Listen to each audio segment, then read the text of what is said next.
Diputatu egunon. Kaixo, egunon. Aipatzen genbiltzan, otsailaren 23ko estatu kolpe saiakeraren bueltako dokumentuak desklasifikatuko direla. Zakit, zer espero duzuzuk honen inguruan? Beno, momentu baten, hasiera baten, informazio eukitza eta garrantasun osoz, ez? Azkenean, orain arte oso informazio gutxi izan dugu data honen inguruan, eta hor emandako gertakarien arteko harremanetan, ez? Zegien desegon implikatua, zenolako deiak, mezuak, mugimenduak egon ziren, eta, bueno, gu espero dugu informazio osoa izateko kuadro bat margotzeko han gertatu zenaren inguruan. Gaur egungo testu inguruari, asko dakion elementua Vox da, jakine dugu, ere, honek ze punturaino eragiten duen kezka esaterako gaur ere albiste izango da, Gasteizko Euskal Herriko Unibertsitateko kampusen egin behar duten elkarretaratze hori, honi nola egin behar zaio aurre? Baina da, asko kostatzen zaigula erabakiak hartzea eskuin muturrari aurre egiteko, ez? Beti daukago duda non indar gehiago ematen diogu, nala ez, zenolako konfrontazioak izan behar ditugun haiekin. Nik uste dute, adibidez Eusko Legebiltzarrean egon den estrategia, ez eztabaidatzen beraien terminotan eta ondo funtzionatu egin duela. Baina egia da ere, Eusko Legebiltzarrean egon dira alderdi batzuk, Voxen tesiak hartu dituztenak edo beraien markoak erosi dituztenak Voxekin hitz egin gabe, eta horrek ere eskuin muturraren efektua uzten dugu mai gainean momentu honetan. Beraz, estrategia zuhurragoak diseinatu behar ditugu, momentu honetan eskuin muturrakora doa, eta bere helburua ez da bakarrik, atzera doazen politikak ezartzea, bere helburua demokraziarekin bukatzea da, eta hori hemen gaudenon askorentzat arazo handia izango da.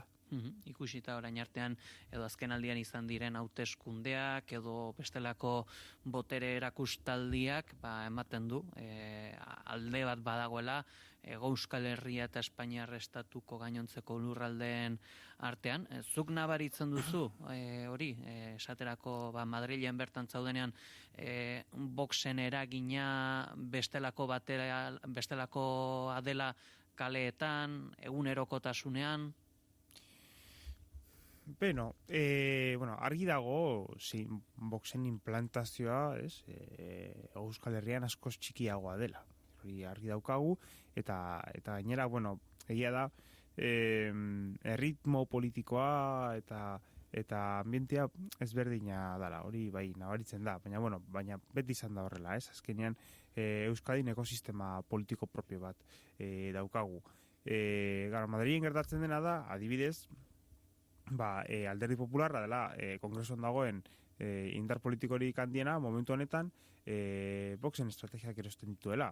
Edo Isabel Díaz Ayuso dela Madrilen dagoen presidentea Voxen estrategiak erosten dituela eta markoak, eta azkenean horrek mezu batzuk sustatu egiten ditu, ez? Eta mezu horiek gizartean nabarmentzen dira, eta baita ere zilegitasuna ematen diote adibidez, egoera xenofoboei edo egoera LGTB-fobikoei eta horrelakoak.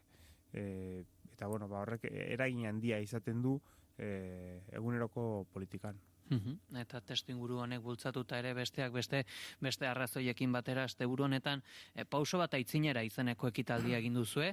Zertan ezberdintzen dau aurreko hauteskundetan egon zen Sumar mugimenduaren koalizioarekin? Sumar azkenean uztaileko 23ko hauteskundetarako oso azkar prestatu egin zen, ez? Badakigu dana nola deitu ziren hauteskunde horiek, iaia sorpresaz, lortu genuen koalizio bat oso zabala eraikitzen, geure boskak maximizatzeko, eserreku gehienak lortzeko, eta azkenean helburua zen gobernu progresista bat izateko, hori lortu egin zen, baina orain ikasketa asko izan ditugu azken bi urte terdietan, eta uste dugu heldu dela momentua baita ere esparru hori egonkortzeko, ez? Eta egonkortzeko bidean, lehenik eta behin gobernuan gauden indar politikoak eta indar politiko handiek, hilabete batzutako lana egin dugu, lortzeko urrengo hauteskundetarako, baina baita ere epe luzean ezkerraren proiektu egonkor bat eraikitzen. Hor, zehazki, aipatu zen ere, iraganeko akatsetatik ikasi egingo zela, zeintzuk dira akats hauek? Beno, azkenean gure borondatea momentu honetan, bada, maila instituzional guztietan eta hauteskunde guztietan papeleta bat bakarrik egotea, ez? Eta argi dago, adibidez, Aragoiko azken hauteskundetan edo beste hauteskunde batzuetan, hemen bertan euskal hauteskundetan hori ezin izan dela posible. Eta horrek ezkerreko botanteari derrigortzen dio hauteskunde batzuetan aukera hartzera, eta guk uste dugu horrek ez duela efektu honik ezkerreko botantean. Beraz, gure lana bada esparru hori bateratzea, egonkortzea eta horrelako akatsak berriro ez egitea. Eta demagun, Euskal Herriko lurraldetan, nola lortuko litzateke papeleta bakarra eta norekin? Beno, momentu honetan, badaukagu koalizio bat Euskal Herritzarrean funtziono egiten duena, Ezker Anitza eta Ekorekin, eta hor badago baita ere, Podemos momentu honetan ez dagoela koalizio barruan, baina guk uste duguna borondatea izan duela horrelako esparroa eraikitzen jarraitzeko, eta horretarako lan egin behar dugu. Azkenean hori izan zen baita ere, azken Euskal Hauteskundetan efektu negatibo gehien izan zuena, banaketa hori. Hor, Ezker Konfederalaren testu inguruan Podemosek ez dirudi ere batu nahi duenik, zer egingo duzue beraiekin hautagaitza bakarra egon dadin? Guk konfiantza daukagu, epe luzeko lanak posizioak hurbilduko dituelakoan, ez? Azkenean, gero, nik ere diferentziatuko nuke, desberdinduko nuke, zein den estatuan dagoen Podemosen borondatea, edo zein den beraien estrategia politikoa, eta gero, bai Euskadin, bai beste lekuetan dituzten estrategia politikoak. Baina, nik uste dut, beti lortu dezakegula bateratzea geure autogaitzak, eta hori da esertzea lasai, hitz egitea helburu politikoaz, hitz egitea proiektu politikoaz, eta ikustea etorkizun bat izan nahi badugu herri honetan eta lekua izan nahi badugu erakundeetan, horretarako bakarrik papeleta bat egon behar dela. Eta gustatuko litzaizuk ere hor batasun horretan EH Bildu ikuste ere? Beno, segun ze testu ingurutan, ez? Azkenean, nik uste dut hemen daudela hainbat eztabaida, bata da segertatzen den hauteskunde orokorretan, eta bestea da segertatzen den beste hauteskunde batzuetan.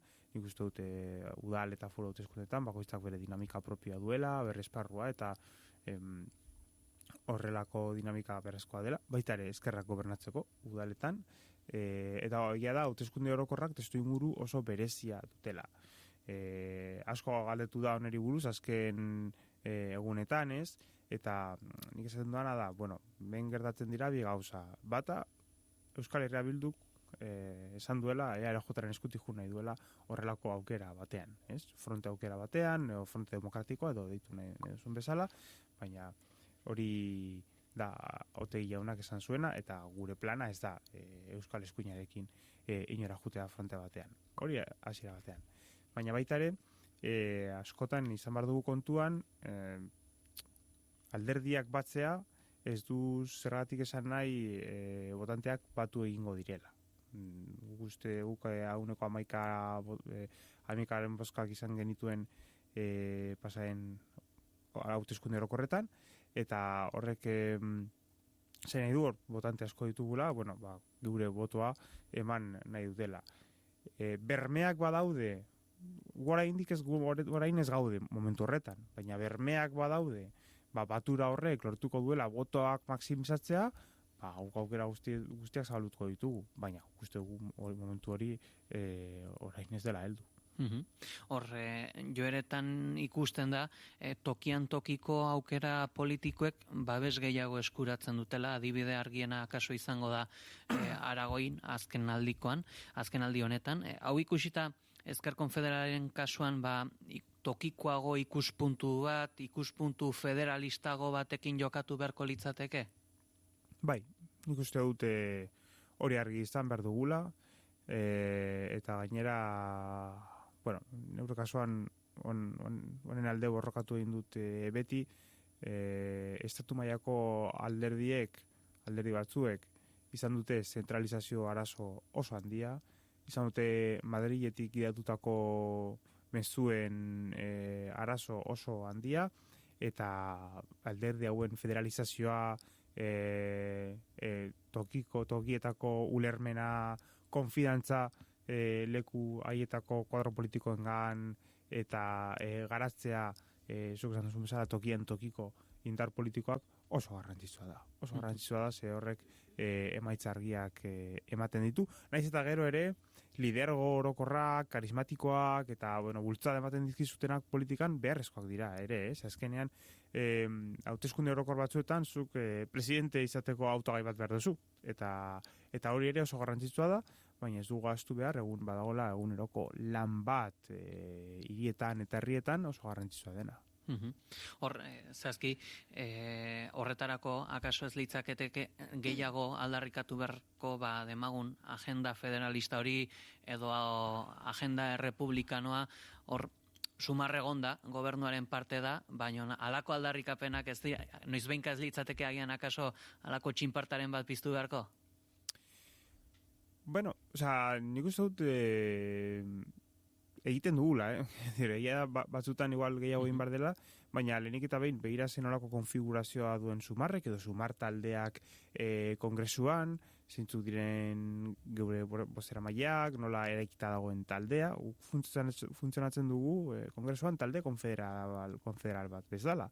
Eta adibidez, prentsa horrekotan, baitza egiten du bozeramaile nagusiak, katalanak, aragoidarrak, valentziakoak, orduan, horre egiten dugu lan bat, naiz eta Madrileko bai prentsaren eta bai politikaren tendentzia beste bat izatea, eta guri ere hori gogor egin zaigu, oso zaila da azaltzea leku batzutan bitu, funtzionamendu konfederal bat daukagu, nazioan hitza, eta batzutan ez du bakarrik pertsona batek hitz egin dute hainbat pertsonek.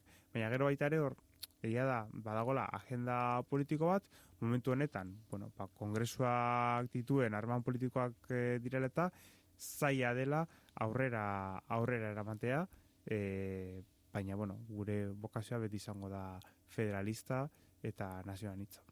Hor, Gabriel Rufianek berrik ere proposatu zuen, babestuenek aurre hartu berzutela eta hauen inguruan konfluentziak sortu. Zer iruditzen zaizu proposamen hau? Guk elkarroan etzen dugu gauza bat Gabriel Rufianekin, eta hori da, egia da, hauteskundeetan edo elektoralki efizientak izan behar garela, ez? Eta guk lortu behar dugula boto gehienak bihurtzea eserlekuetan. Eta horrek eskatzen du antolakuntza eta koordinazio maila bat. Hortik aurrera, baita ere, egia da, alderdiak ados jartzeak ados jartzea ez dela nahikoa askotan, eta behar direla gauza gehiago, proiektua, lidergoa, foko politiko klaro bat, eta hori ere lortu behar dugula, ez? Eta gainera orain jendeak eskatzen diguna da betikoa berriro ez egitea, baizik eta formula berriak bilatzea, eta horretan egon bargara hurrengo hilabetetan. Eta astearten hauteskunde ziklo honetan Yolanda Díezek nolako rola izango du? Momentu honetan Yolanda Díezek aukeratu egin du, aukeratu zuen, seguru honetarako ekitaldira begira, alderdiek protagonismoa izateko momentua zela, eta hori ondo dago ere, azkenean alderdiek lan handia egin dute orain arte, baina gure iritziz, Yolanda Díaz, oraindik ere bada guk daukagun aktibo politikorik handiena, eta berarekin kontatzea izango da gure nahia beti. Eta Rufianen proposamenera itzulita guztionetatikan zailena atzera egitea da? Bueno, bai, edo erabaki, batzutan erabaki oso komplikatuak hartu egin behar dira aliantzak, koalizioak egiterakoan, egia da ere guk esperientzia handia daukagula honetan, gure kasuan adibidez, beti egon gara koalizio baten barnean, horrek esan nahi du beti hasieratik planteatzen dugula, erranuntziak egin behar ditugula testu inguru askotan, baina egia da, batzutan inkluso mingarriak diren erabakiak hartu behar dituzula, baina nik uste dut lehentasunak oso argiak daudela momentu honetan, eta eskuin muturra eta eskuina gobernura ez heltzaren lehentasuna funtsezkoa dela momentu honetan, eta hartu behar diren erabakiak hartuko ditugu. Azkenik ere jakineko nuke bestelako kontu bat, hor ikusten ditugunean Madrileko Kongresu eta Senatuko pasilloetan, hor beti ikusten dugu bolo-bolo, Bito Kiles. Zuri zirikatu izan zaitu? Ez, baina nean Madrilen ez nahi zain, ezaguna zorionez, eta berak ditu baita ere oso seinalatuta dituzten pertsona batzuk, baina egia da egunero ikusten dudala Kongresuko pasilloetan, egoera oso deserosoa da guretzat, eta ez bakarrik guretzat, baizik eta baita ere egiazko lana egiten duten kazetarientzat, eta, zorionez, baita ere Kongresuak neurriak hartzea erabaki du asunto hauekin, baina oso deserosoa da horrelako pertsona bat, fasista bat izatea pasilloetan, jakinda edozein momentutan, ez bakarrik zirikatzea, baina, oso txarrakoak egin ditzakela. Hor aipatzen zen akreditazioak kendu egingo zitzaiola eta debekatuko zitzaiola pasilloetara sartzen, baina oraindikan ere sartzen da, ez dakit, nola posible hori zerra da gertatzen? Gertatu dena da, erreglamendua aldatu genuenean, esaten zuena da, hainbat konportamenduk egarriko zituztela zigorrak eta zigorroien bidez akreditazioak kendu daitekela. Edo baita ere, sendotu egin dira, edo indartu egin dira, akreditazioak izateko rekisitoak. Horrek baita ere, ekarri gaituena da, gertatzen nahi ziren hainbat gauza, orain gertatzen ez direla. Eta, pertsona hauek ere saiatzen ari dira, zigorra ez jasotzen. Naiz eta, orain duela gutxi zigor bat jaso egin du Bito Kilesek. Baina egia da, pasatzen diren momentuan, asko zerrazagoa izango dela akreditazio hori kentzea, orain arte ez dena gertatzen. Adi izango era horretaz, baina bereziki hauteskundetaranzko bide horritaz ere bai. Lander Martínez, Sumarreko diputatua, mila esker goiz honetan gure estudioak bisitatzegatik. Eskerrik asko zuei.